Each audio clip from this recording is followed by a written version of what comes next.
بسم اللہ الرحمن الرحیم الحمد للہ رب العالمین والصلاة والسلام علی سید الانبیاء والمرسلین وعلى آلہ واصحابہ اجمعین الطیبین الطاہرین واولیاء امتی اجمعین۔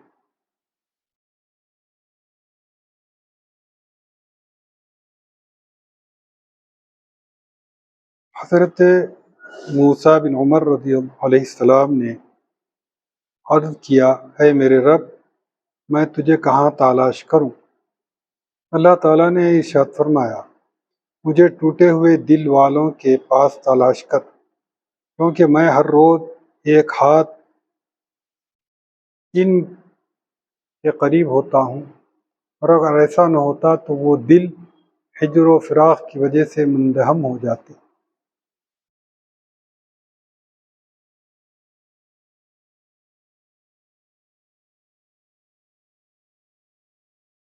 قال سیدنا علی بن طالب رضی اللہ تعالیٰ عنہ، اعلم الناس باللہ اشدہم حبا وتعظیما لا حل لا الہ الا اللہ۔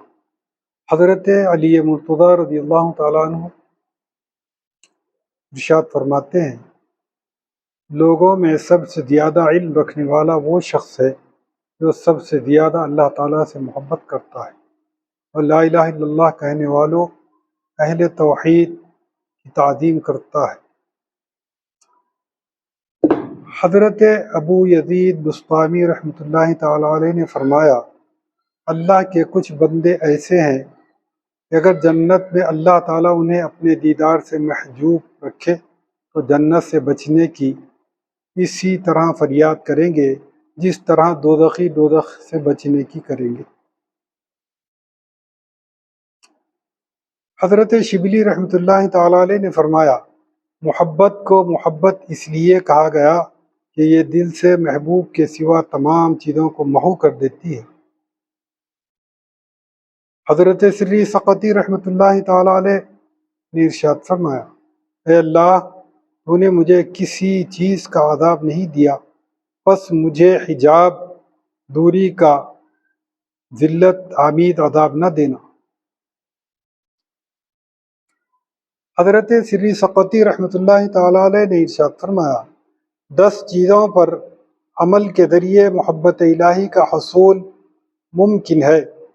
نوافل پڑھنا، نمبر 2 خیر خواہی، نمبر 3 قرآن سے محبت کرنا، نمبر 4 احکام الہی پر صبر کرنا، نمبر 5 امر الہی کو ترجیح دینا، نمبر 6 حیا پیدا کرنا، نمبر 7 محبت الہی میں مشقت برداشت کرنا، نمبر 8 قلیل پر راضی ہونا، قناعت، نمبر 10 قناعت سے کام لینا۔ اب یہ ایک ایک جملے پر اگر گفتگو کی جائے تو کم از کم ایک گھنٹہ لگ جائے۔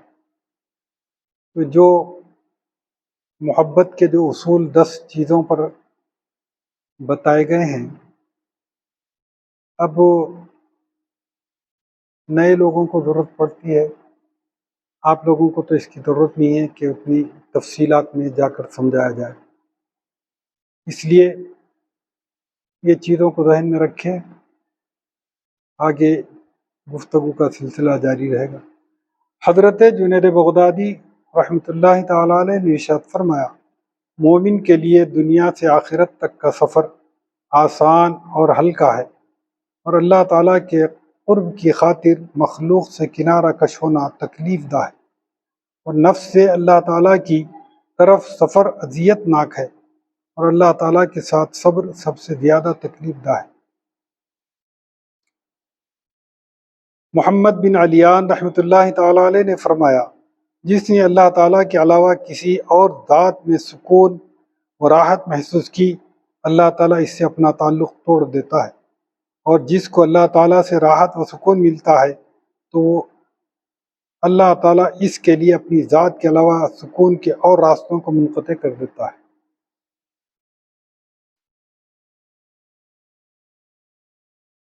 حضرت ابو عبداللہ قریشی رحمۃ اللہ تعالیٰ علیہ نے ارشاد فرمایا، حقیقی محبت یہ ہے کہ تو اپنے آپ کو کلیتاً محبوب کے حوالے کر دے، یہاں تک کہ تیرے پاس اپنی ذات میں سے کچھ بھی نہ رہے۔ حضرت یوسف بن علی رحمہ اللہ تعالی علیہ نے فرمایا، کوئی شخص اس وقت تک صحیح معنوں میں عارف نہیں کہلا سکتا جب تک کہ اس کی یہ کیفیت نہ ہو جائے کہ اگر اسے سلیمان علیہ السلام جتنی حکومت عطا کر دی جائے تب بھی یہ سلطنت اسے ایک لمحے کے لیے بھی اللہ سے غافل نہ کر سکے۔ حضرت ابو سلیمان درانی رحمۃ اللہ تعالی علیہ نے فرمایا، اللہ تعالیٰ عارف کے لیے اس کے بستر پر وہ باتیں کھول دیتے ہیں جو اوروں کے لیے کھڑے نماز پڑھتے بھی نہیں کھولتے۔ محمد بن اسحاق رحمۃ اللہ تعالی علیہ نے فرمایا کہ مجھے میرے والد محترم نے بتایا کہ میں نے حضرت ابراہیم بن ادہم رحم اللہ سے عرض کیا کہ مجھے کوئی وصیت کرے۔ آپ رحم اللہ نے فرمایا، اللہ تعالیٰ کو اپنا دوست بنا لے اور لوگوں سے ایک کنارہ کش ہو جا۔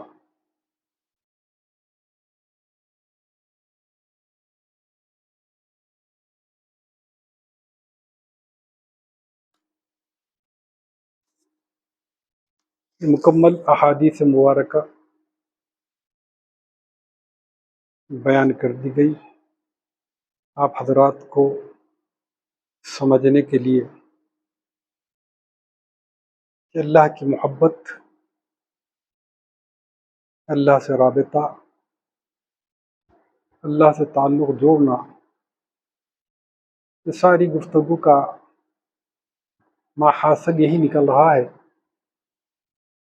اتنے بڑے بڑے اکابرین نے جو اپنے تجربات ظاہر فرمائے ہیں، وہ یہی ہے کہ بندہ اللہ کے لیے سب کچھ چھوڑ دے، یعنی دل سے ان سب کا تعلق توڑ دے۔ دل اللہ کا ہے، اللہ کا گھر ہے، اللہ کے گھر میں صرف اللہ کو رکھے۔ دنیا جو ہے یہ ناپائیدار ہے اور ہر ایک کو دھوکہ دینے والی ہے، ہر ایک کو دھکا دینے والی ہے۔ جو دنیا سے دل لگاتا ہے وہ دھوکے میں آ جاتا ہے اور اسے زندگی کا مقصد ہی سمجھ میں نہیں آتا، پیدا ہونے کا مقصد بھی سمجھ میں نہیں آتا۔ اللہ نے انسان کو پیدا کرنے میں بڑے اسرار چھپا رکھے ہیں، یہ ہر ایک کی بس میں نہیں، ہر ایک کے سمجھ میں نہیں آتے۔ جو سمجھ گیا تو پھر سمجھو وہ سب سے ٹوٹ جاتا ہے۔ اللہ کی خاطر، اللہ سے جڑنے کی خاطر بڑی سے بڑی طاقت، بڑی سے بڑی چیز کو چھوڑ دے کر اللہ کی رضا کے لیے جڑ جاتا ہے۔ یہ بہت بڑی بات ہے۔ مگر ہم دیکھتے ہیں کہ ہمارے معاشرے میں اللہ سے جڑنا تو دور کی بات ہے، کوئی اللہ کا راستہ پوچھنا بھی نہیں چاہتا۔ اپنی اپنی منفعت، اپنی اپنی جو ہے دنیاوی لذت، دنیاوی چاہت، دنیا کے مقصد کے لیے ایک دوسرے سے ساز باز کرتے ہیں، ایک دوسرے سے ملتے ہیں، جبکہ ان کے ملنے سے کچھ نہیں ہوتا سوائے وقت خرابی کے۔ اللہ ارشاد فرماتے ہیں، بِإِذْنِ اللہ، میرے اشارے کے بغیر، میرے اذن کے بغیر کسی کو کچھ نہیں ملتا۔ تو جب اللہ ہی دینے والے ہیں، اللہ کے منشے کے بغیر، اللہ کے ارادے کے بغیر کسی کو کچھ بھی حاصل نہیں ہوتا، تو اب لاکھ پٹک لو کچھ بھی نہیں ہوتا۔ اس لیے جو بھی وقت لگتا ہے، وقت اللہ کے لیے لگاؤ، اللہ کی جستجو، اللہ کی تلاش، اللہ کی محبت کے لیے۔ تو پھر جب اللہ مل جاتا ہے تو ہر چیز مل جاتی ہے۔ جب سب چیز مل گئی اللہ نہیں ملا تو وہ چیز کھینچ لی جاتی ہے. تمہارے جسم سے روح نکل گئی تو سب چیز یہیں کی یہیں دھری رہ جاتی ہے، تم ہاتھ خالی چلے جاؤ. جب اللہ مل جائے تو جتنی چیزیں تمہیں اللہ کے توسط سے، اللہ کے ذریعے سے ملتی ہے، وہ سب تمہارے لیے کارآمد ہو جاتی ہے. تمہارے جانے کے بعد بھی لوگ اس سے استفادہ کرتے، فائدہ اٹھاتے. یہ ہے طریقہ. تو اللہ کو پانے کا طریقہ مختلف اپنے اپنے اذہان ہیں، خیالات ہیں، اپنے اپنے طریقے ایجاد کیے ہیں، بتائے. مگر ایک چھوٹی سی حکایت بیان کر دوں، پھر اس کے بعد دوسری گفتگو کے لیے آگے چلیں. محمود غزنوی اسلام کا ایک بہت بڑا سپہ سالار تھا. اسلام کی بلندی کے لیے ہمیشہ گھوڑے کی پیٹھ پر تیار رہتا. اور تاریخ میں آتا ہے کہ 80% زندگی گھوڑے کی پیٹھ پر محمود غزنوی کی گزری.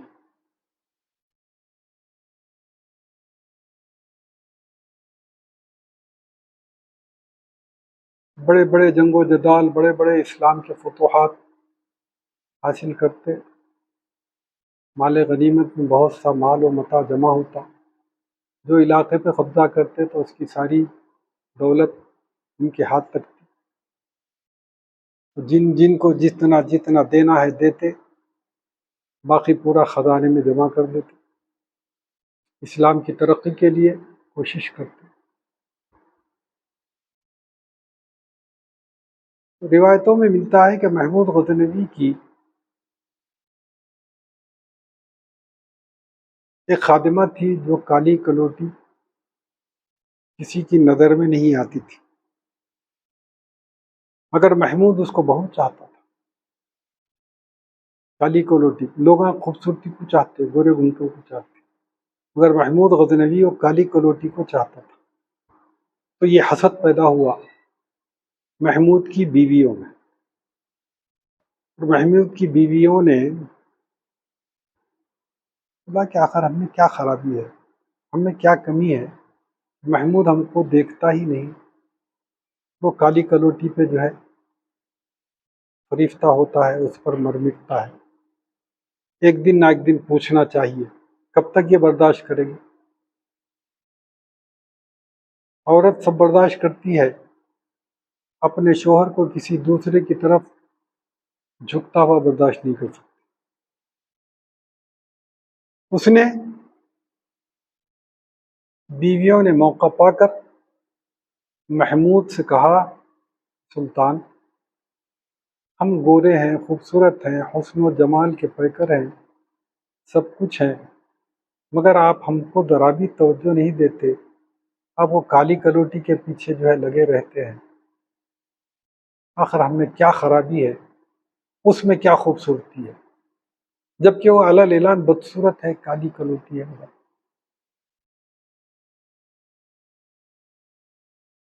محمود غزنوی نے کہا، اچھا وقت کا انتظار کرو، جب وقت آئے گا تو اس کا جواب دوں گا، اب نہیں دیتا، اب اس کا جواب نہیں دیتا، وقت کا انتظار کرو. کافی دن گزر گئے، کہیں بھی جو ہے فتوحات کو جانے کا نہیں تھا، کہیں بھی جنگ و جدال نہیں تھے، خالی وقت تھا. ہر طرف سے جو ہے سب نارمل تھی دنیا کی کیفیت. بولے موقع اچھا ہے. محمود نے اپنے وزراء کو بلایا، پوچھا کہ ہمارے خزانے میں کتنا مال ہے. تو وزیر سلطنت نے کہا کہ گنتی نہیں ہے، بے حساب ہے،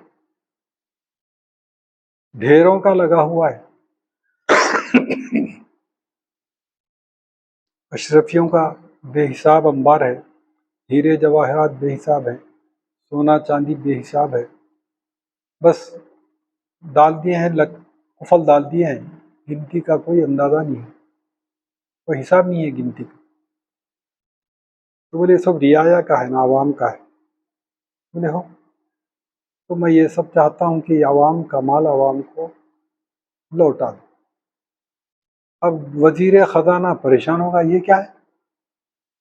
اس کی دماغ چکرا گئی، بولے دیوانگی تو نہیں آ گئی محمود پر، پاگل پن تو نہیں آ گیا؟ یہ بڑی محنتوں سے، بڑی کوششوں سے یہ مال جمع کیا گیا، یہ لوٹا دیتا ہوں، بولے یہ کیا بات ہے؟ اب سب سناٹے میں آ گئے، پورے سلطنت میں ہاتھ ساتھ دینے والے سب ایک دوسروں کی صورت دیکھنے لگ گئے۔ تو بولے ایک وقت دن کا تعین کرو، ایک دن مقرر کرو، اور ایک بڑا علاقہ زمین کا صاف کرواؤ، وہاں پر ایک کانفرنس رکھنا ہے۔ جی اچھا، وہ علاقے کا انتخاب ہو گیا ہوگا۔ تو بولے جتنا خزانہ ہے وہ پورا لے جا کر وہ بیچ جگہ میں پورا جمع کر دو، اس کو ڈھانپ کے چھپا کے رکھو، نگرانی اچھی رکھو تاکہ کوئی غلطی سے نہ لے جائے، چوری نہ کرے۔ جی اچھا، بڑے انتظامات ہو گئے، سارے لوگوں کے بیٹھنے کے، سارے جہاں جہاں تک سلطنت تھی وہاں کے نمائندوں کو سب کو بلایا گیا۔ کانفرنس اہم کانفرنس ہے، ان کے مراتب کے لحاظ سے ان کی مسندیں بنائی گئی، کرسیاں بنائے گئے، سب کو بٹھایا گیا، اور سارا مال و جواہرات لا کر بیچ میں سب کے ڈال دیا گیا، اور پہلے سے جمع کر دیا گیا تھا کپا بھیگا، اس پر بڑے بڑے قالین بچھا کر چھپا دیا گیا تھا۔ سب لوگ بیٹھ گئے محل میں، محمود غزنوی کی بھی بیوی آ کر اپنی اپنی مسندوں پر بیٹھ گئی۔ سارے لوگ بیٹھے ہیں سوائے کالی کنیز کے خادمہ کے، وہ محمود کے پیچھے کھڑی ہے۔ محمود نے کہا کھڑے ہو کر، یہ سب مال غنیمت مسلمانوں کی متاع ہے، مسلمانوں کی ملک ہے، میں چاہتا ہوں کہ یہ اپنی حسب طاقت، حسب صلاحیت حاصل کر لے، اور خدامین سے کہا کہ وہ مال و دولت پر سے وہ قالین ہٹا دیے جائیں۔ اشرفیاں چمکنے لگ گئے، ہیرے جواہرات چمکنے لگ گئے، سب اپنے اپنے مقام و مرتبے کو بھول گئے، اور بادشاہ کا محمود غزنوی کا حکم ملا کہ سب ٹوٹ پڑے، جاؤ اپنا اپنا لوٹ لو۔ یہاں تک کہ محل کی رانیاں بھی ہیرے جواہرات لوٹنے کے لیے دوڑ پڑی، سب ایک ادھم ہو گیا، تھوڑی دیر میں سب سناٹا ہو گیا، ایک رتی برابر کوئی چیز باقی نہیں، جس کی جیسی طاقت تھی سب لوگوں نے لوٹم لاٹ کر کے میدان صاف کر دیا۔ محمود بیٹھا رہا اور وہ خادمہ کھڑی رہی،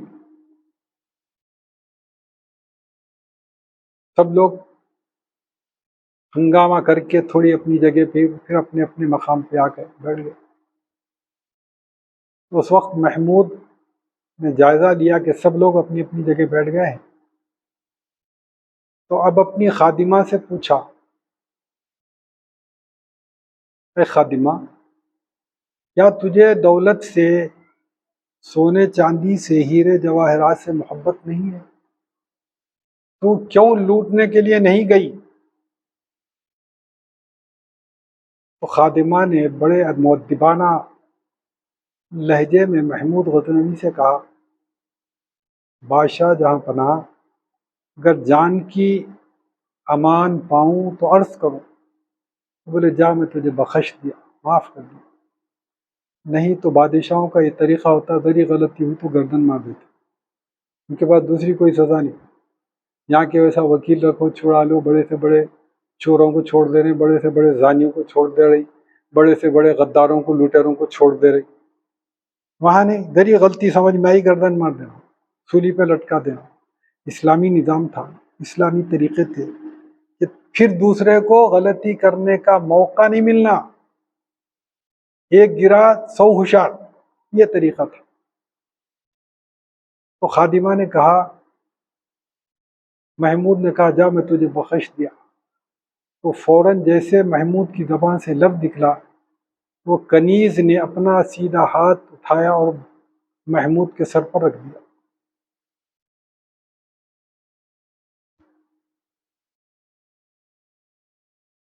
تو خادمہ کی یہ جرت، خادمہ کی یہ دلجوئی، خادمہ کی یہ بہادری، وہ کنیز کی شہزادیاں، بادشاہ زادیاں، محمود کی بیویاں دنگ ہو گئے۔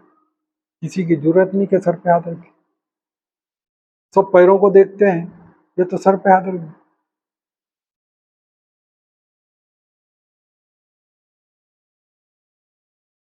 محمود نے پوچھا اس کا مقصد کیا ہے، مطلب کیا ہے؟ تو بولے جہاں پناہ جب آپ میرے ہیں مجھے کسی کی پرواہ نہیں، جب آپ میرے ہو گئے تو یہ سب لوٹنے والی چیز میری ہے۔ تو جو اللہ کا ہو جاتا ہے ہر چیز اس کی ہو جاتی ہے۔ بتانا مقصود یہ ہے کہ سارے جواہرات محمود کی بیویاں ہو کر بھی چمک دمک میں لٹ گئی، اپنا مقام بھول گئی، لوٹنے کے لیے بھاگ دوڑ لگا دی، اور خادمہ تھی، کنیز تھی، لوگوں کی نظروں میں اس کی کوئی حیثیت نہیں تھی، مگر اس کا ادب اتنا پیارا تھا، اپنے آقا کی رضا کے لیے کھڑی رہی، اور اس کے مرتبے کو سمجھانے کے لیے محمود نے اتنا بڑا کام انجام دیا۔ یعنی اللہ کے پاس کون سا دل پسند ہے کوئی نہیں کہہ سکتا، اس لیے جو ٹوٹے ہوئے دل ہوتے ہیں وہ اللہ کے پاس مقبول ہوتے ہیں۔ ٹوٹے ہوئے سے مراد دنیا سے تعلق توڑنا ہے، خواہشات سے توڑنا ہے، نفس کی مخالفت کرنا ہے، شیطان کی مخالفت کرنا ہے، قدم قدم پہ شیطان بہکاتا ہے، نفس دھوکہ دیتا ہے، یہ سب سے ٹوٹ جائیں گے تو پھر اللہ ہمارا ساتھی ہو جاتا ہے۔ یہ گفتگو کا ماحصل یہی ہے، اور اس کا نتیجہ یہی ہے کہ درس کا اللہ تبارک و تعالیٰ ہمیں اور آپ کو ان چیزوں کو سمجھنے کی صلاحیت عطا فرمائے۔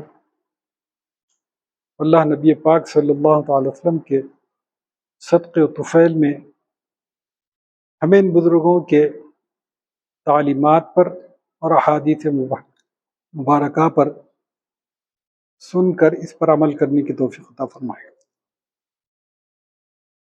گزشتہ درس میں اس کتاب کا آغاز کر دیا گیا جو حضرت خواجہ دکن سیدنا بندہ نواز گیس الدراز قدس اللہ سرہ کی ملفوظات ہیں، تعلیمات ہیں۔ آپ کے فرزند اکبر سید اکبر حسینی صاحب قبلہ نے ان تمام ملفوظات کو، حضرت کے ارشادات کو جمع فرمایا اور کتابی شکل میں ہم تک پہنچے، یہ بہت بڑے کرم کی بات ہے کہ مضمون کاغذ اور اینک کا نام نہیں، مضمون جو ہوتا ہے وہ کتاب کی شکل میں ہوتا ہے، قلم اور اینک کا تحریر کردہ ہوتا ہے۔ تو ہم اس کے باطن پہ نظر رکھنا کہ کس کا مضمون ہے، وہ کیا بولنا چاہ رہے ہیں۔ ہم یہ مضمون کو نہیں پڑھنا، اس کے باطن کو پڑھنا ہے۔ تو یہ کتاب جوامع الکلم جو بہت ہی معرکۃ الآراء کتاب ہے، حضرت بندہ نواز رحمۃ اللہ تعالی علیہ کے ملفوظات میں اس کا سلسلہ جاری ہے۔ ملاحظہ فرمائیے، کتاب ھذا جو جوامع الکلم کے نام سے موسوم ہے،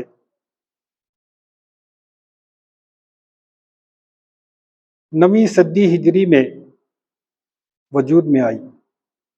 یہ بندہ نواز سید محمد گیس الدراز قدس اللہ سرہ کے ملفوظات کا مجموعہ ہے، جو آپ کے بڑے فرزند ارجمند حضرت شیخ محمد اکبر حسینی نے قلم بند کیے ہیں، اور جن کا ملاحظہ حضرت شیخ نے خود کر کے فرمایا کہ بہت اچھا لکھا ہے، اگر میں خود بھی لکھتا تو یہی کچھ لکھتا۔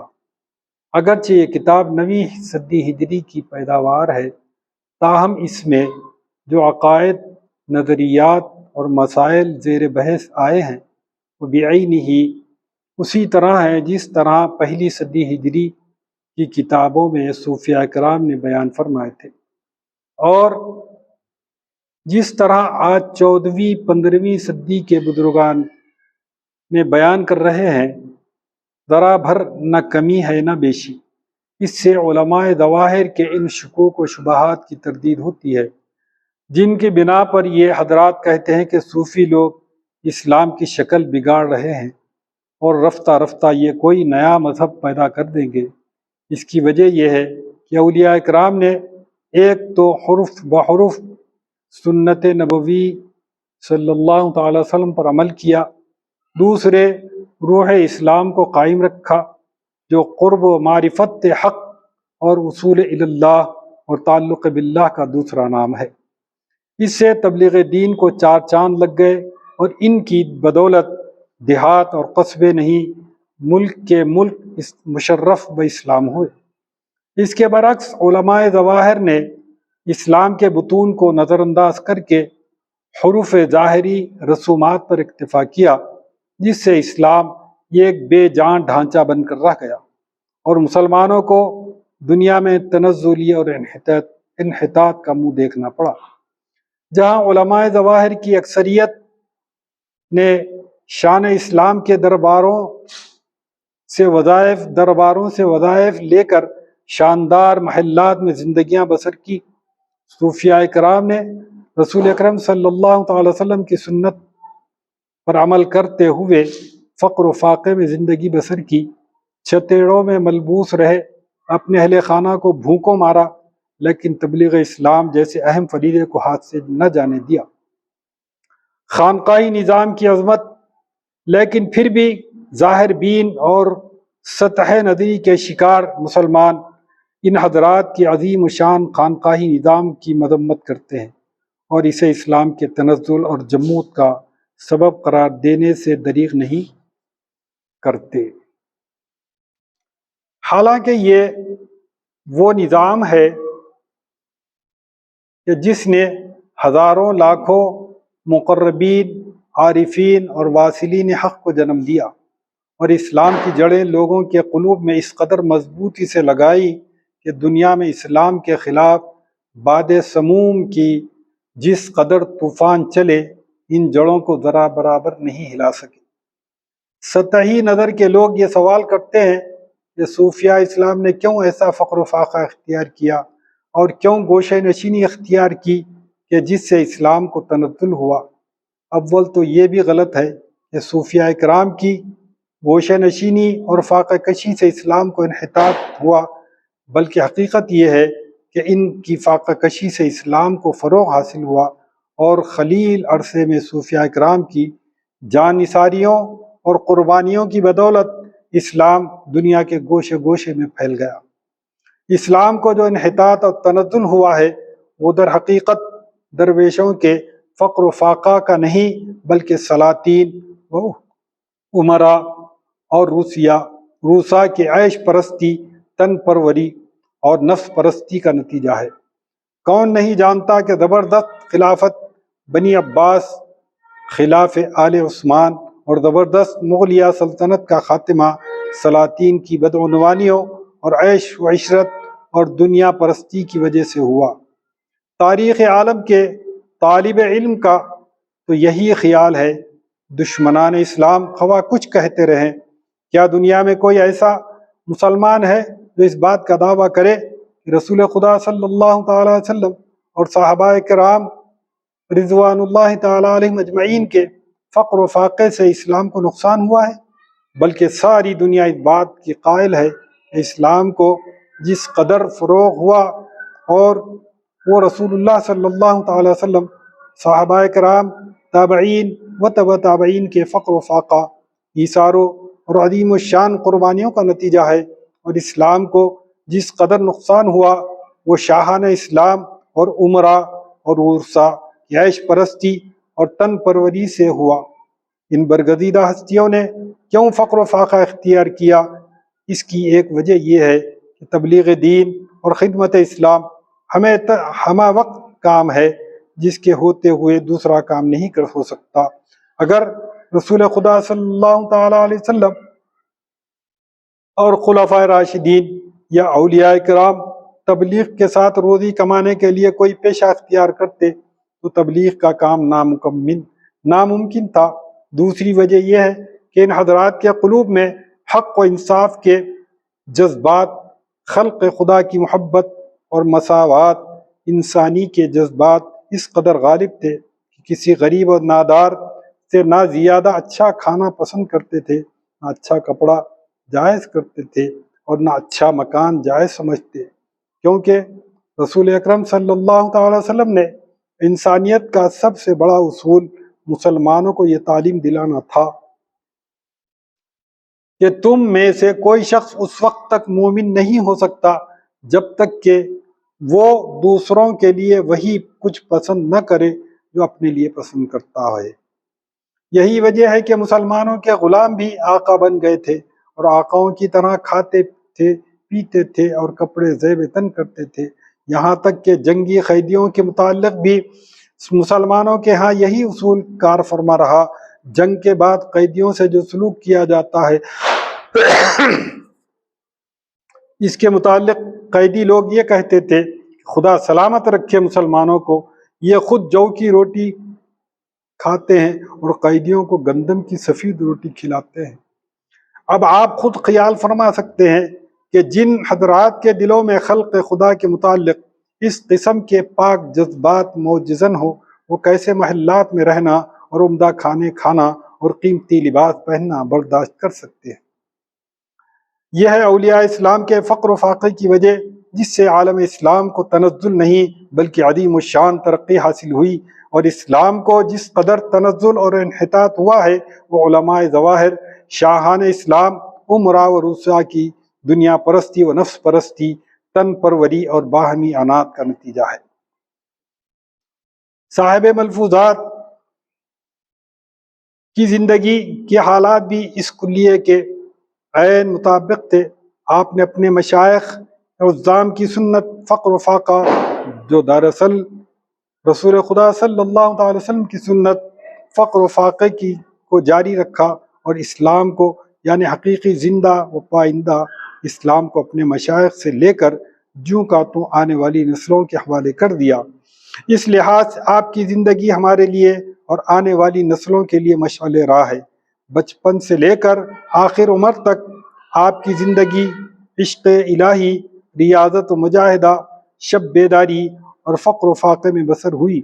آپ کے ملفوظات سے ظاہر ہے کہ آپ کے نزدیک سب سے زیادہ اہم بات سنت شیخ تھی، جو دراصل سنت رسول اللہ صلی اللہ تعالی وسلم اور سنت شیخ یا سنت رسول اللہ صلی اللہ تعالی وسلم صرف عبادات و فقر و فاقے تک محدود نہ تھی، بلکہ آپ کے ہر فعل، ہر قول، ہر کام، حتیٰ کہ لباس، بود و باش، اٹھنا بیٹھنا، کھانا پینا، چلنا پھرنا، حجامت بنوانا، لوگوں سے ملاقات کرنا، شدید افلاس کے باوجود لوگوں کو تحائف پیش کرنا، خوش خلقی، خندہ پیشانی، مصائب و آلام میں صبر و شکر، غرض کے تمام امور میں مشائخ اعظام کی تقلید ان کی زندگی کا جزو اعظم تھا۔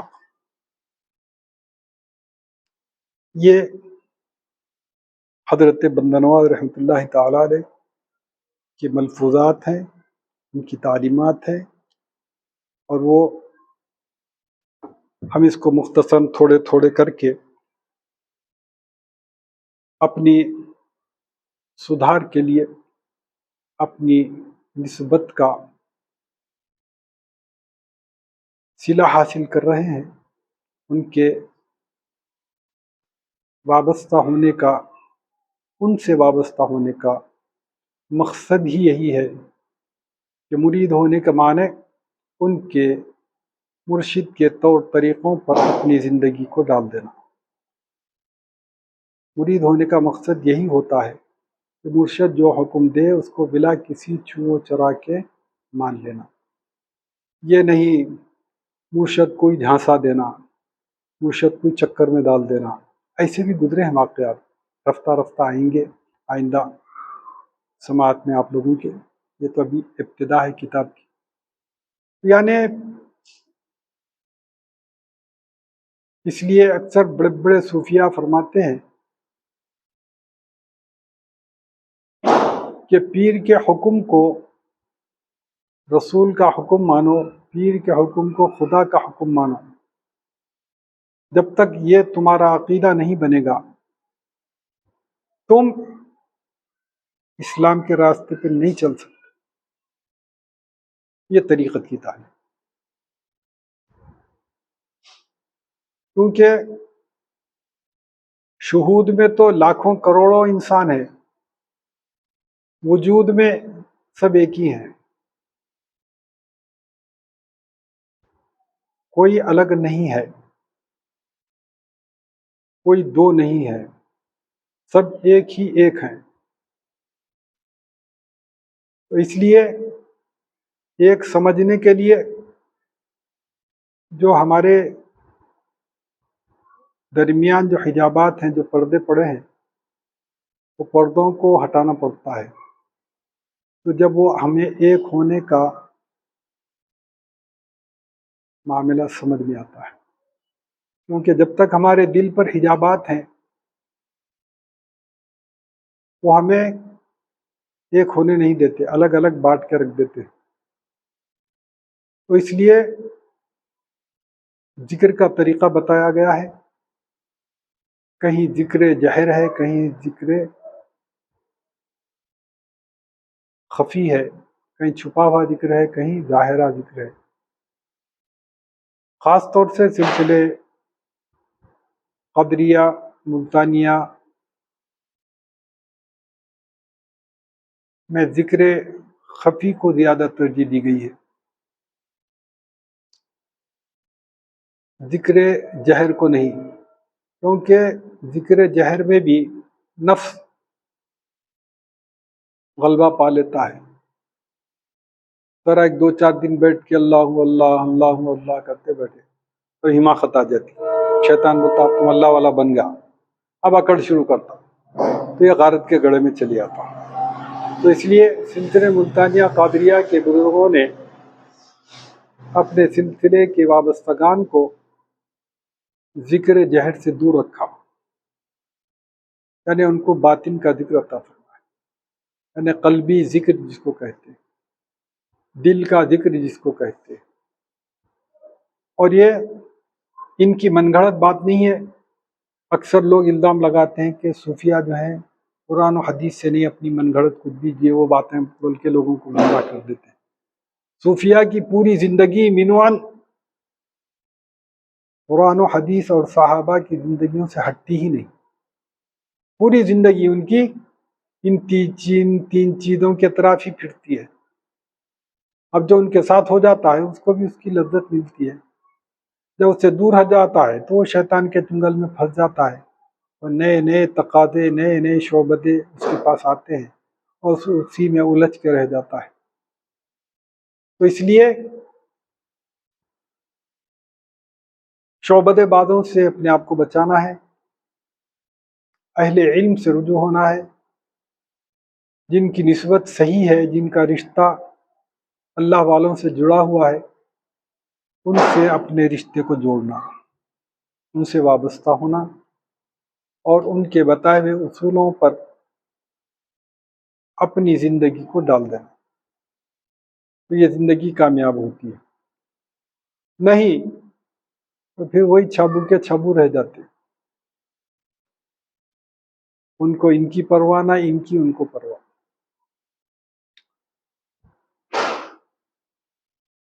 تو موجودہ دور میں کثرت جاہل مشائخین کی ہو گئی ہے، نہ قرآن معلوم، نہ حدیث معلوم، نہ بزرگوں کے طور طریقے معلوم، نہ سیرت رسول معلوم، نہ آداب معلوم، کچھ بھی نہیں، بس مرشد بن گئے۔ تو یہ جاہلاں برباد کر کے چھوڑ دے رہے ہیں۔ اب تو جاہلوں کو شیطان تو بولتا ہے یہ میرے کارندے ہیں، اب مجھے جانے کی ضرورت نہیں ہے، میرا کام کر لیں گے۔ اب ہمیں اتنی تمیز نہیں ہے کہ ہم پہچان نہیں سکتے، ارے کیسا بولیں گے کیا۔ تو اس لیے قرآن پاک میں ایک آیت مبارکہ آئی ہے، فَاسْأَلُوا أَهْلَ الذِّكْرِ إِن كُنتُمْ لَا تَعْلَمُونَ۔ اس آیت مبارکہ میں یہ بتایا گیا ہے کہ اللہ ارشاد فرماتے ہیں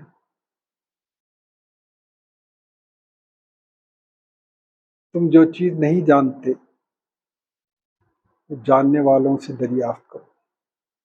اب یہاں دو شاخیں بن گئی، اس آیت مبارکہ میں سے دو شاخیں نکلی، ایک جاننے والا، ایک نہ جاننے والا۔ جاننے والا نہ جاننے والے سے افضل ہوتا ہے، نہ جاننے والا جاننے والے سے کمتر ہوتا ہے۔ تو اسی لیے کہا گیا ہے کہ تم نہیں جانتے تو جاننے والے سے پوچھو۔ اب موجودہ دور کا معاشرے کا نظام یہ ہے، جاننے والے کے پاس پھٹکتے نہیں، شیطان جانے دیتا ہی نہیں۔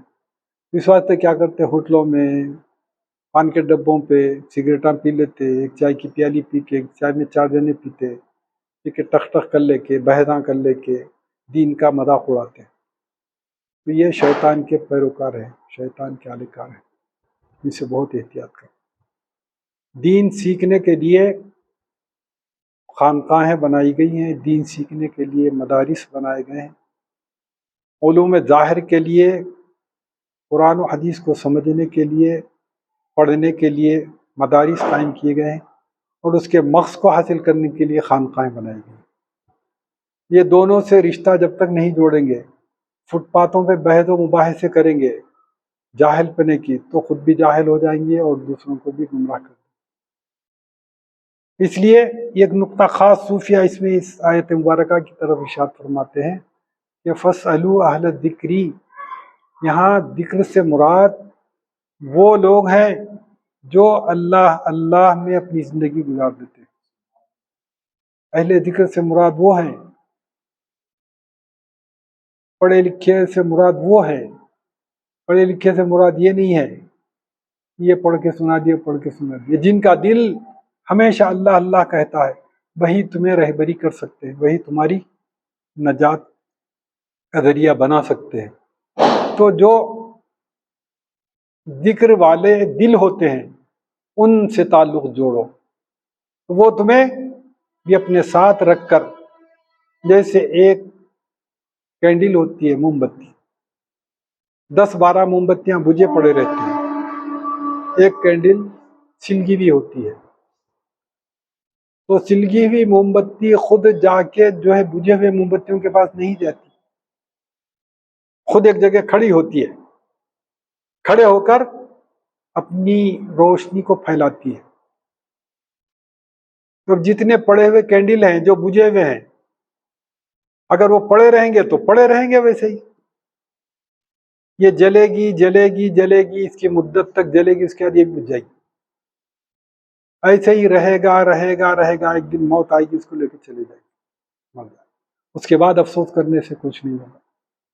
جب تک روشنی ہے، وہ جل رہی ہے، وہ جو بجھی ہوئی موم بتیاں ہیں، کینڈل ہے، وہ آ کر جو ہے اس کے منہ سے اپنے منہ کو لگا لے تو وہ بھی روشن ہو جائے گی۔ اس لیے کوشش کرنا چاہیے، اہل علم سے رجوع ہونا چاہیے، اہل ذکر سے اپنے رابطے کو جوڑنا چاہیے، اپنے دل کو لگانا چاہیے، تو جب جا کر اللہ کے کمالات، اللہ کے فیض و برکات سب اللہ ہی دینے والا ہے، مگر اللہ ہر ایک کو نہیں دیتا۔ اپنے مخصوص بندوں کا پہلے انتخاب کر لیا اللہ نے، اپنے کمالات کو بتانے کے لیے مخصوص دلوں کا انتخاب کر لیا، جن کو پہلے انبیاء کہا جاتا تھا۔ انبیاء کا سلسلہ ختم ہو گیا، اب اولیاء کا سلسلہ قیامت تک جاری ہے۔ تو اولیاء میں وہ دل ہیں جو اللہ پسند کر چکا ہے، اور وہ اللہ کی طرف سے رسول کے پاس جو فیض آتا ہے وہی فیض اولیاء اللہ کے پاس آتا ہے، وہی فیض جو اولیاء کے پاس آتا ہے وہ اولیاء اللہ عوام کو سمجھاتے ہیں، دیتے ہیں، مستفید ہوں گے۔ تو یہ تسلسل ہے، یہ وسیلہ ہے، یہ نسبت ہے، اس کے بغیر کوئی دوسرا طریقہ نہیں ہے۔ تو اس لیے ہر چیز قرآن میں موجود ہے۔ اب قرآن سمجھنے والے ہیں تو ان کو سمجھایا جائے گا۔ قرآن معلوم نہ حدیث معلوم، بحث و مباحثہ کر کے قرآن میں ہے کیا بتاؤ، حدیث میں ہے کیا بتاؤ بولے تو اب نہ پڑھے لکھے لوگ جو دیکھ کے پڑھنا بھی نہیں آتا انہوں کیا سمجھا سکیں گے؟ اس واسطے چکر کھا جاتے، چکر کھا کے جو ہے ان کے باتوں میں آ جاتے، اور اچھے دین کو، اچھے طریقے کو، اچھے مذہب کو چھوڑ کر جاہلوں کے چنگل میں پھنس کے اپنی آخرت دنیا دونوں خراب کر لیتے۔ یہ تعلیمات، یہ درس رکھنے کا مقصود یہی ہے کہ استفادہ کرو، مستفید ہو جاؤ، بیٹھو اپنے سے۔ ایک مسلمان کی پہچان وہ ہے جو اپنے لیے پسند کرے، اپنے بھائی کے لیے بھی وہی پسند کرے۔ ایک دوسرے کو بول کر، جوڑ کر جمع ہو جاؤ اور استفادہ کرو۔ اور یہ تعلیمات یہ قرآن و حدیث سے ہٹ کر کچھ بھی نہیں ہے، قرآن و حدیث کا مغز ہے، اور یہ تمہیں بغیر کسی لالچ کے، بغیر کسی امید کے، بغیر کسی تمہارے سے حاصل کیے کہ تمہیں عطا کر رہے ہیں، دیا جا رہا ہے۔ اللہ کا فضل ہے، اللہ کا کرم ہے کہ رسول اللہ صلی اللہ تعالی وسلم نے جیسے قرآن پاک میں ارشاد فرمایا، قل لا اسألکم علیہ اجرا الا المودۃ فی القربى۔ اے لوگو، تم دوزخ میں جا رہے تھے، میں نے تمہیں کمر سے پکڑ کر دوزخ میں جانے سے بچایا، کھینچا، اس کے بدلے میں تم سے کچھ بھی نہیں مانگتا۔ تمہیں جنتی بنا دیا، میں تو دوزخ میں جل جاتے تھے، برباد ہو جاتے تھے۔ میں تمہیں عیش و عشرت کی زندگی کے طریقے بتا دیا، تم اس میں لگ گئے، میں اس کے بدلے تم سے کچھ بھی دینار و درہم نہیں مانگتا، کچھ نہیں طلب کرتا تھا، بس اللہ کے لیے تمہیں بچا لیا۔ آخری جملہ سرکار فرمایا، بلکہ میرے قرابت داروں سے محبت کرو۔ دو جملے ہیں اس میں، قرابت دار یعنی اہل بیت ہیں، دوسرے رسول کے مشن کو جو آگے بڑھانے والے ہیں وہ، یہ دونوں سے محبت کرو۔ محبت تمہیں کامیابی کی طرف لے جائے گی، تمہیں اپنی منزل مقصود پر لے جائے گی، تمہارے دوزخ کے ٹھکانے کو گل کر کے تمہیں جنتی بنائے گی۔ یہی طریقہ ہے اہل سلسلوں کا، یہی طریقہ ہے اہل اللہ کا، یہی طریقہ ہے اولیاء اللہ کا۔ بغیر کسی سوچ و سمجھ کے، بغیر کسی جان پہچان کے، سب کو عام طریقے سے ایک ساتھ سب کو دے دیتے ہیں، کسی میں بھید بھاؤ نہیں رکھتے۔ اب وہ اگر محبت سے جڑے رہیں گے تو ان کے دل پر وہ باتیں اثر کریں گی اور وہ اس سے فائدہ حاصل کریں گے۔ اگر دل میں کنچ لپٹ رہے تو باتیں سر پر سے چلے جائیں گی، اس کا صلہ کچھ بھی نہیں ملے گا۔ تو ہمیشہ جب بھی آؤ تو خلاص کے ساتھ، محبت کے ساتھ اور پوری دلجوئی کے ساتھ، دل جمی کے ساتھ بیٹھ کر گفتگو سماعت فرماؤ، تاکہ ہمارے لیے آسانیاں پیدا ہو جائے، ہمارے چلنے کے راستے میں ہمیں سہولتیں مہیا ہو سکے، ہم دین میں اسلام کو صحیح معنی میں سمجھ سکیں، اور اس پر چل سکے۔ وآخر دعوانا ان الحمد للہ رب العالمین۔